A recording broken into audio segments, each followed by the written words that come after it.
कोकण समाचार news चॅनलमध्ये स्वागत आहे. जबरदस्तीने स्मार्ट मीटर लावल्याने चिपळूणचे सामाजिक कार्यकर्ते कसे आक्रमक बनले व महावितरण अधिकाऱ्यांना कसे धारेवर धरले, व्हिडिओ शेवटपर्यंत पहा. कसं काय एक तर लोकांच्या हद्दीमध्ये तुम्ही पोल टाकलेले आहेत आणि मला विचारायला तर पाहिजे. ठीक आहे, काढलं मला विचारायला तर पाहिजे बाबा, आम्ही तिथे मीटर रिप्लेस करतोय किंवा काय करतोय. तो मीटर विकत घेऊन आणून लावलेला आहे ना. 100% आता मालकाची परमिशन तर घ्यायला पाहिजे ना. आता जो मीटर आहे ना तो 22,000 रुपयाचा मीटर आहे. तुम्हाला इंटिमेशन तेवढंच काढायचा आहे तो, आणि काढताना जुन्या मीटरची रिडिंग घ्यायची आहे. किती मीटरची रिडिंग घेताना आता पण विचारा. आत्ताचा मीटर जो आहे 22,000 रुपयाचा मीटर आहे. एका सर्वसामान्याच्या घरातला मीटर चढाला तर तो काय करणार? फ्री मध्ये देणार का आयुष्यभर? हो साहेब, रिडिंगचा त्यांचा जो प्रश्न आहे, मीटर जो पहिलं रिडिंग किती, नंतरचं जोडलं किती, हा सगळ्यांचा प्रश्न आहे. हा नुसता एकट्याचा विषय नाही. जुना मीटर जे आहे ना त्याचा रेकॉर्ड ठेवतो ना आपण. रेकॉर्ड नको ते काढला का? तोच काय प्रश्न आहे ना. मी 1000 रुपये वरून मीटर आणला, ते मला फुकट बसवलेलं होतं. माझा स्वतःच्या मालकीचा मीटर आहे ना तो. मी कुठेतरी खरेदी केला आणि आणून बसवला, बरोबर आहे ना. तो माझ्या मालकीचा मीटर तुम्ही काढून नेताना मला विचारायला पाहिजे, मला कल्पना द्यायला पाहिजे, काहीतरी करायला पाहिजे. त्याहीपेक्षा पहिले मीटर बसवलेले डुप्लिकेट होते का हे तरी कळू दे. नवीन बसवतोय तर आपण तसे लिहून द्या डुप्लिकेट. जसं मग पहिले बसवलेले होते ते डुप्लिकेट Duplicate होते. म्हणजे ती ग्राहकांची फसवणूक झाली. बदलण्याचं कारण तरी काय?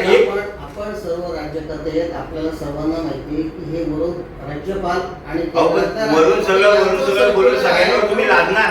ज्या कस्टमरच्या जीवावरती तुमचे पगार निघताय, शासन चालतंय, तर तुम्ही लोकांनी प्रत्येक नागरिकावर हेच तुम्ही लादणार का?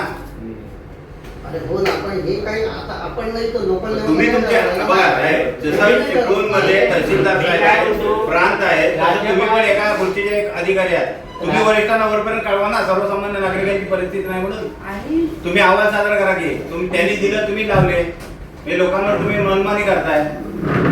विषय असा आहे बांबे साहेब, राज्यपालाला माहित नाही शक्ती ताब्याच्या तिथला मीटर काढणार तुम्हीच आहात. तुमची सहानुभूतीची भूमिका असायला पाहिजे की नको? कर बिंदास. राज्यकर्ते असतील, राज्यकर्ते असतील, चालेल. शक्ती सगळ्यांसाठी शक्य सर्वांना नियम सांगा. पहिल्या माणसांचा हा मुद्दा आहे. सर्वसामान्य सर्वसामान्य आहेत, आज जे काही मीटर काढतायत किती ठिकाणी विचारतही नाही. आहेत बाहेर बसवलेले काढतात, घेऊन जातात. त्याचं मीटरचं रिडिंग कुठचं आहे, बरोबर बदलतं, त्याचं कारण तर काही समजलं पाहिजे. का बदलतोय आपण? आणि पहिलं पत्र बदलतोय काय, त्याचं कारण काय? या पहिले मीटर खराब झालेत. आता तुम्ही एक कारण म्हटलं बाबा, 25 दिवस लाईट बिल भरलं नाही म्हणून त्याचा मीटर काढला आणि दुसरा जोडला धरून त्याला, हे कारण झालं समजा. पण बाकीच्यांची बदलतं, त्याचं कारण काय?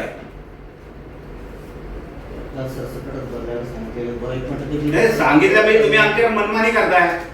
मी कशाला करू? वरने सांगितलं, तुम्ही सांगा ना. लोक लावून हात लावून देत नाही. साहेब, तुम्ही आज नाही बोलला तर उद्याला पाहिजे अशी होईल. हे सगळं ऑफिस तुमच्या, आज आम्ही तुमच्यासाठीच भांडतोय समजा. लाईट बिल नाही भरलं म्हणून आम्ही मीटर काढलेला, बरोबर की नाही? मीटर कोणाचा?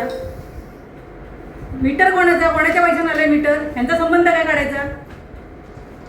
हो, त्यांचं काय तुम्ही लाईट जास्तीत जास्त तुम्ही लाईट काढू शकता, वायर कट करू शकता, वायर कट करू शकतो, फ्यूज काढू शकतो आपण. मीटर कसं काढू शकता? भेटणार मला कुणी सांगितलं काढायला? कमिशन एजंट आहे ते. असं कुठला जीआर आहे यांच्याकडे मागा? होतं ना, तेवढे सुरक्षा ठेव आणा, मग त्यांच्याकडे जमा आहे. अरे बापरे, काय बोलताय? डिपॉझिट आहे की नाही ते विचारणार होतो मी. डिपॉझिट होतं की नाही घेतल्याची मीटरच देत नाही. येता का सर? एक 5 मिनिट. नाही, एक मिनिट, सुरक्षा चांगला ठेव मुद्दा आहे. आहे. ती सुरक्षा सुरक्षा ठेव आहे म्हणजे ती कट करून घ्या. किती बिल होतं? काहीतरी 1,500-2,000 रुपये होतं. आणि 2300 चोरीचा गुन्हा दाखल करा. चोरीचा गुन्हा दाखल करा ना. 2232 रुपये ते हो साहेब, होत आहे. ज्यांनी काढलं त्याचा चोरीचा गुन्हा दाखल करू. हे बघा ना, सुरक्षा ठेव पण आहे. ते लाईट बिलासाठी. मीटर नाही काढून गेला ना. हा इज्जतीचा प्रश्न येतो का साहेब? नाही. इज्जतीचा प्रश्न येतो ना. एखाद्याच्या घरात जाऊन मीटर काढून घेतला, इतका काही सोपी गोष्ट आहे का त्या गरीबाची? डिपॉझिट भरलं कसलं होतं? बरं डिपॉझिट कशासाठी भरलं होतं? जर समजा एखाद्याचं लाईट बिल थकलं आणि त्याने नाही भरलं आणि ते परमनंट डिस्कनेक्शन डिपॉझिट कशासाठी भरलं घेतलात तुम्ही तेवढं मला सांगा. परमनंट डिस्कनेक्शन तर झालं समजा त्या पण यांचं घरात परमनंट कनेक्शन होतं की टेम्पररी होतं? डिपॉझिट तुम्ही एक प्रश्न पहिला विचारला तो त्याचं उत्तर देऊ द्या. हा, द्या, हा, द्या. द्या. परमनंट डिस्कनेक्शन जर समजा झालं ना तर त्याला त्याच्यातून सिक्युरिटी डिपॉझिट त्याचा शेवटच्या बिलातून वजा करता येईल म्हणून ते सिक्युरिटी डिपॉझिट. हा ना मग साहेब तुमच्याकडे बिल आहे समजा काय 1500-1800 जे बिल आहे त्याचं डिपॉझिट आहे मीटर काढायची गरज काय असा सर्वांचा प्रश्न आहे. मीटर काढला का? बिलापेक्षा जास्तच डिपॉझिट होतं ना. मुख्यमंत्र्यांनी हाऊसमध्ये ह्या प्रश्नावर उत्तर दिलेलं आहे की कोणालाही जबरदस्ती केली जाणार नाही, कोणाचंही स्मार्ट मीटर लावलं जाणार नाही. केंद्रीय मंत्र्यांनी वीज मंत्र्यांनी पण तसंच सांगितलेलं आहे. हे ऑन रेकॉर्ड मी आता दाखवू का तुम्हाला? असेल ना ठीक आहे तुम्ही म्हणत येतं मग असणारच ना ते.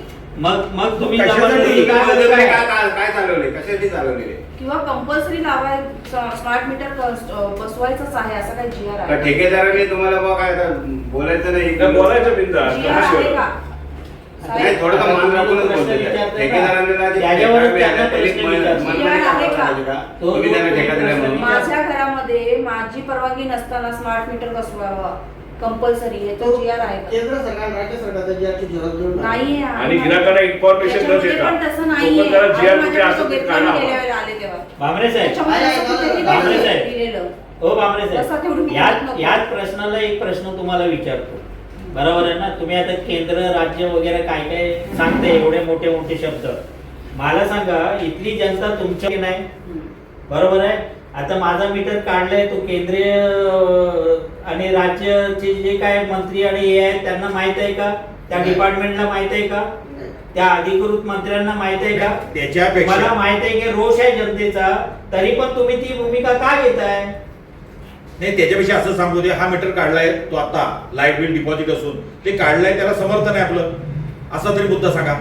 हे सध्या आपण खूप कमी प्रमाण केलेले आहे ते जेवढं माझं म्हणणं आता एक पॅसिफिक एक जो मीटर आहे त्याचं डिपॉझिट आहे आणि डिपॉझिट असताना सुद्धा तो मीटर आपल्या कर्मचाऱ्यांनी काढून आणलाय त्याचं ऑफिसचं समर्थन आहे का? असल्याशिवाय थोडी त्यांनी काढायला दिलं. साधा सरळ प्रश्न असं आहे. सांगा माझ्या असल्याशिवाय थोडी मी काढायला सांगितलं. काय म्हणजे माझा प्रश्न परत असा आहे साधा मॅडम माझा प्रश्न असा आहे की बाबा एक तुमचं हे दाखवा. हा जो आहे हा मीटर एक गरीब माणसानं हा मीटर घेतलेला आहे. काढवड करून घरात लाईट आणलेली आहे. 45 दिवस लाईट भरलेलं नाही तुम्ही डिपॉझिट ठेवलेलं आहे. त्याच्यात इज्जतीचा प्रश्न आहे की घरातला मीटरच काढून आणला. त्यांची मुलं बाळ रडतायत तुमच्या लोकांच्या नावानं. हे बरोबर आहे का? ठीक आहे, आता हे म्हणजे डिपॉझिट असताना त्याच्यावर कारवाई काय करणार? मेन म्हणजे ज्यांनी काढून आणला त्याच्यावर कारवाई काय करणार? एक तर तुमचं समर्थन नाही. आपण आहे ना ते त्याचं आहे ना आणि मी 2 महिने guideline घेऊया हा? आता ते आपण परत एकदा वरिष्ठांकडे ना आपलं हे जे आजच्या तक्रारीचं जे निवेदन आहे ना ते परत एकदा पाठवूया आणि हो आज साहेब त्याच्या घरात लाईट नाही आहे. मुद्दा आहे की तुम्ही पहिली आज त्याच्या घरामध्ये लाईट नाही आहे. त्याची लाईट टाकली पाहिजे. पहिला त्याचा जुना लावून द्या. पहिला त्याचा तो मीटर पाठवा त्याच्यावरती नाहीतर इथं डायरेक्ट तुमचं नाही समर्थन सांगा मी पोलिसात जातो त्याच्यावर गुन्हा दाखल करतो. पहिला जुना मीटर लावून द्या त्यांचा. मुळात त्याचं डिपॉझिट आहे. एवढं चुकला ना की लगेच हो, कारवाई त्यांच्या करायची. मुलं बाळांपासून आधी तर काय त्या काय डिपार्टमेंटला 3-3, 4-4 पत्र देऊन सुद्धा तिकडे झाडं तोडायला येत नाही. फुकटची बिलं लोक भरते तेवढं फक्त काय चालून घेणार का? नाही तुम्ही सांगा यांनी केला त्याच्यावर कारवाई करू आपण. बघा आम्ही कारवाई करून घेतो की नाही. फक्त त्याच्यासाठी हे सगळ्या ठिकाणी तलवारी काढण्यापेक्षा तुम्ही एवढंच सांगा की ताबडतोब त्याचा पहिला मीटर होता तो नेऊन जोडा. म्हणजे त्याचा रिडिंग किती होतं ते समजेल. नाही ते रिडिंग दिलेलं असून दे आपल्याकडे. पण तुम्ही नाही सांगायचं. तुम्ही त्यांची बाजू घेताय. मालकाला समोर मीटरचा घेतलं मालक कोण का? होता? मालकाला समोर घेतलं का काढताना? मालकाला समोर घेतलं मग काढू शकत नाही. त्या मीटरचा मालक कोण होता? चोरी करून काढलेलं आहे ते. Property ABCD ची नसेल. हा प्रॉपर्टी डिपॉझिट घेतलेलं होतं. बरं हे जे लाईट दिलाच असतं लाईट मीटरचं आमच्या मालकी हक्कामध्ये एक तुम्हाला आम्ही प्रवेश दिलेला आहे डिपॉझिट करून. बरोबर आहे ठीक आहे. दिलेलं हा आहे मीटर आम्हाला. तुमचा होता. तुमच्या दंडात आहे का म्हणून? अरे भाई, ऐका जरा. हा मीटर तो कोणाचा होता? तुमचा होता. डिपॉझिट तर आमचं होतं. हे खरं आहे. मग आता हा मीटर आमच्यासाठी काय म्हणून दिला होता? दत्तक दिला होता कागदपत्र घेतली होती, काय म्हणून दिला होता मीटर हा?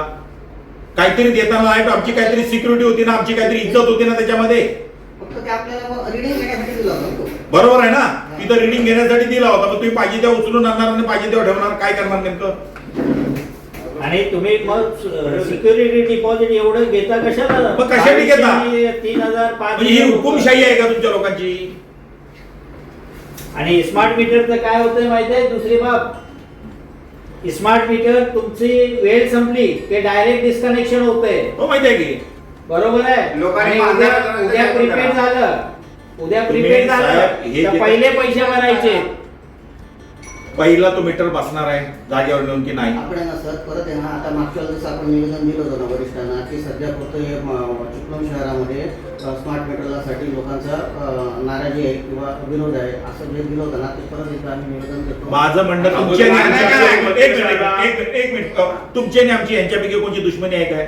जागेवरनं वाद आहे का यांच्यापैकी कोणाचा? यांच्यापैकी जागेवरनं कोणाच्या कडेला फ्लॅट आहे असा काय वाद आहे का? नाही, तसं काहीच नाही ना. मग साधा प्रश्न वगळण्यापेक्षा हा जो मीटर काढून आणलाय तो परत बसवणार का? ते सर सिस्टम मध्ये घेतलं जातं. फिजिकली जरी बसला तर सिस्टम मध्ये तो ऍक्सेप्टच होत नाही. म्हणजे जुना मीटर घेत नाही. फक्त 45 दिवसात डिपॉझिट असताना सुद्धा, डिपॉझिट मीटरचा असताना सुद्धा तुम्ही हा मीटर काढून आणलेला आहे, खरं की खोटं? बरोबर. मग त्याच्यावर काय काढून आणण्यावर कारवाई काय की काही करायचं कोणी उठून? संबंधित कर्मचाऱ्यावर तुम्ही काय काय कारवाई करणार ती सांगा. ठीक आहे, आपण योग्य ती कारवाई करू त्याच्यावर. योग्य ती आमच्यावर लगेच काय करता. कारवाई करणार ते सांगा. एक मिनिट, सावंत साहेब. म्हटलं नाही ते दुसऱ्या सिमेंट करतात. माझं माझ्या अधिकारावरती कारवाई का नाही? माझा सरळ सोपा प्रश्न आहे, हे चुकीचं आहे की बरोबर आहे? नाही, आता हे जे केलंय ते चुकीचं आहे की बरोबर आहे? त्याला नाही, मला दोनच शब्द सांगा, चुकीचं आहे की बरोबर आहे? 45 दिवसाच्या आत जर कोणी बिल भरला नाही तर त्याचं एक्सटेन्शन करायचं आणि रिकनेक्शन करताना तिथं स्मार्ट मीटर लावायचं. स्मार्ट मीटर जनतेला मान्य आहे. 300 रुपये बसला महिन्याचा अतिरिक्त, तो कोण देणार? साहेब, पहिला जो मीटर आहे ना, मुद्दा बाजूला जातोय, तो मीटर परत बसवणार का? किंवा नाही बसवणार असाल तर जो काढून आणला आमचं डिपॉझिट असताना सुद्धा, मीटर तुमचं बोला किंवा डिपॉझिट आमचं बोला, नाही तर ते पण आहे ते तुमचंच बोला. नाही तर नाही सर, जुना मीटर जर बसवला ना, समजा फिजिकली बरेच बसून जाईल तो, परंतु तो सिस्टम मध्ये ऍक्सेप्टच होणार नाही. त्याचं रिप्लेसमेंट रिपोर्ट भरला जातो. मग दोषीवर कारवाई काय करणार? दोषीला काय कारवाई करताय ती सांगा ना. आम्ही आमच्या वरिष्ठांना विचारू त्याच्यावर काय करणार? कारवाई करणार. काय करणार? काढायला गेले तर तुम्ही- तुम्ही आम्हाला तर वरिष्ठ बिल करणार. कट करताना वरिष्ठांना विचारून कट करायचा ना तुम्ही. एखादी समजा बाई गरोदर असेल किंवा एमर्जन्सी एक हार्ट अटॅक पेशंट असेल आणि रात्रीची लाईट कट केला तर जिम्मेदार कोण मारणार ते? DOT सरांचे किंवा 45 दिवसानंतर जर बिल नाही भरलं तर ते मीटर हो. रिमूव्ह करायचं. सर्क्युलर मागवा जरा. असं सांगण्यात आलंय, सर्क्युलर मध्ये जावा आणि बिंदास मीटर काढा आणि तुम्ही घेऊन हा या. तात्काळ निराकरण काही information ऐका, डिपॉझिट आहे तर त्याचं डिपॉझिट आहे, तो मीटर बसवा. हे सगळे लढाऊ कार्यकर्ते आहेत. मी फक्त एक आयत्या बिळावर आलेलो, भलत्या विषयामध्ये आलेलो मी कार्यकर्ता आहे, लक्षात आलं ना? म्हणून तुम्हाला विनंती करतो, तो मीटर पहिला बसू दे. नुसतं बसून काही होणार नाही सर. ते मिसिंग मग काढला कशाला? काढला कशासाठी? जर ही गोष्ट तुम्हाला माहिती आहे तर काढला का? साहेब चांगलं आहे ना, त्याचं काही एक्सेप्ट होणार नसेल ना, तर ते रिडिंग पडू द्या आणि माझं 0 बिल येऊ द्या. तुम्ही जबरदस्तीने आणलं ना काढून. हा, त्याचं बिल आहे ते आम्ही भरू, तोपर्यंत डिपॉझिट आहे ते भरून घ्या. उद्या नाही केलं, हा मग तुम्ही काहीतरी कुठंतरी मुदत द्यायला पाहिजे म्हणा, काय करायला पाहिजे म्हणा. माणूस जागेवर असतो, उचलला आणि घराचा फ्लॅटचा काढून आणला, घराचा काढून आणला म्हणजे काय? काहीतरी. आता मी समजा आजारी आहे, कुठेतरी दुसऱ्या गावामध्ये आहे, 45 दिवस लाईट बिल भरायचं राहिलं, 15-20 वर्ष 25 वर्ष आम्ही लाईट बिल भरतो, त्याची काही किंमतच नाही तुमच्या समोर. लोकांकडनं रेग्युलर पैसा मिळतो म्हणून तुम्ही वाटेल ते लोकांच्यावर अन्याय करणार काय? वाटतं 10 रुपये 80 पैसे दरानं माझ्याकडून बिल साहेब, वसूल तो मीटर करायचं पहिला आहे. गेला पाहिजे तिथं. तुम्ही त्या मी कर्मचाऱ्याला आमच्या वरिष्ठांशी बोलून तो प्रयत्न करून बघतो. लाईट तर भेटली पाहिजे ना. आता तुम्हाला त्याच्या अगोदर येऊन 2दा भेटून गेलो, साहेब कुठून येतो? त्यांना उपोषणाचा इशारा द्या उद्यापासून, सकाळपासून. जर जसे ताबडतोब हे निर्णय घेऊ शकतात तसं आपण पण कायदा हातात न घेता पण त्याच्यावर उपोषणाला बसूया. 8 दिवसाची मुदत आणि नाही, काय कार्यकर्ते आलो 10 तासात कारणच ते आहे की आपण उपोषण करणार आहोत स्मार्ट मीटर. लोकांच्या घरातून मीटर काढता तेव्हा काय वाटत नाही. आमच्या लोकांचे पैसे भरून तेव्हा गेला मुदत देत नाही. आज फक्त एक फरक एक महिनाभर समजा तू काय माणूस काय काळोखात राहणार आहे आमची का? एकच तुमचा पंचायत बिल्डिंग अशी दिवसाचा आहे त्याच्यात की तुम्ही मीटर चोराल म्हणून आम्ही आमच्या मीटर बॉक्सला टाळं लावले. एवढी भीती झाली आमचं मीटर चोरतील म्हणून आमच्या अख्ख्या बिल्डिंगला. बाकी आमच्या आजूबाजूची बिल्डिंगचे सगळ्यांचे चोरले. काय करणार त्या ठिकाणी? आणि तर आम्ही त्या माणसाला काय बोलवलं करणार? नाही, मारलं तर त्याला जबाबदार कोण? आणि आमच्या घरात तुम्ही तुम्ही direct काय काय करणार? करणार? वरून व्हायरस मी काढणार सरळ साहेब. सांगितलंय साहेब, माझ्या पूर्ण व्हायरस मीटरला काढणार हात ना? लावला का मी तोडला मीटर नाही समोरच्याला. आणि आम्ही त्यांना मारलं, चोरी करायला आलं म्हणतो त्याला जबाबदार कोण? बरं साहेब, आता हा विषय दुसरा एक सामाजिक विषय घेऊया. तुम्ही काढून आणलं, उद्या तुमच्याकडे 45 दिवस झाले तुम्ही त्या घरात राहता आणि तुम्ही बाहेर गेला, बदली झाली तुमची म्हणा, ते तुमचा मीटर आम्ही काढून आणायचा. ऐका तसं ते मला. तर ते सिस्टीम काय करताय, एक वर्षाचं तुमचं जे बिल आहे त्याचा अवरेज काढताय आणि ते तुमचं डिपॉझिट पहिलं जे बिल आहे ते पहिले डिपॉझिट त्या अवरेजपेक्षा जर कमी असेल तर त्या सिस्टीममधून पुढल्या जो फरक आहे ना तो कॉल करताय आणि मग ते जर तुम्ही नाही भरलं तर ते ॲव्हरेजमध्ये जातं आणि ॲव्हरेजमध्ये गेलं तर मग ते डिस्कनेक्ट होतं. नाही मला जाधव साहेब, तुम्हालाच माझा प्रश्न असा आहे की तुम्ही जे तालुक्यातनं काहीतरी 1,20,000 कन्झ्युमर्स आहेत हां. तुमचे, त्यांचा जेवढा पैसा येतोय तो काय वॅट येतोय, वहन कर येतोय, वीज आकार येतोय, आणखी भाडं येतंय, तो पैसा पूर्णच्या पूर्ण MSCBच्या विषयावर खर्च होतोय की तो पैसा शिल्लक राहतो? त्याच्यावर आपण आता जो 1,20,000 लोकांकडून जो पैसा गोळा करता महिन्याला तुम्ही, हां. तो पैसा तुमच्या कर्मचाऱ्यावर जे काय MSCBची जी काही यंत्रणा आहे त्याच्या देखभालीवर खर्च करून पैसा शिल्लक राहतोय की पूर्णच्या पूर्ण कलेक्शन केलेला पैसा त्याच्यावर खर्च होतोय? आता त्याचा त्या गोष्टीची माहिती आहे का तुम्हाला? नाही, त्याचा तुम्ही सिक्युरिटी डिपॉझिटचं जसं तुम्ही तुमच्या वतीने सांगताय ना, मी तुम्हाला प्रश्न विचारतोय. 1,20,000 कन्झ्युमर कडून तुम्ही जो पैसा घेताय तो पूर्णच्या पूर्ण पैसा MSCBच्या कर्मचाऱ्यावर त्यांच्या मेंटेनन्सवर खर्च होतोय की त्यातून पैसा शिल्लक राहतोय? त्याचा जे काय पैसे जमा होतात ते हेड ऑफिसच्या अकाउंटला जातात. इथं खालच्या लेवलला काही समजत मी ह्या सिस्टम मध्ये नाही, यांच्या सिस्टम मध्ये नाही. दुसरी गोष्ट कशी नाही नाही, ते मुलासाठी सिक्युरिटी डिपॉझिटचं करतात ना, म्हणून मी त्यांच्याकडून ते खुलासा त्याचा मागतोय. आपल्याला तो एक आता ते उत्तर नाही देत आहे. आपल्याला हेड ऑफिसच्या ह्याच्यामध्ये हेड ऑफिसनं रेट ठरवलेला हेड ऑफिस कसं या कशासाठी किती ज्या काही खर्च काही होतात? स्कीम येतात त्या स्कीमवर गव्हर्नमेंट कडून फंडिंग झालेलं असतं, मग त्याचे हप्ते असतात, हे ते नाही लोकांचे सांगतो हप्ते की पेड करावे. हे माहितीच्या अधिकारात तात्पर्यपत्र. आपण पाहत होता कोकण समाचार न्यूज चॅनल. जलद गतीने बातम्या मिळविण्यासाठी कोकण समाचार न्यूज चॅनलला सबस्क्राईब करा. धन्यवाद.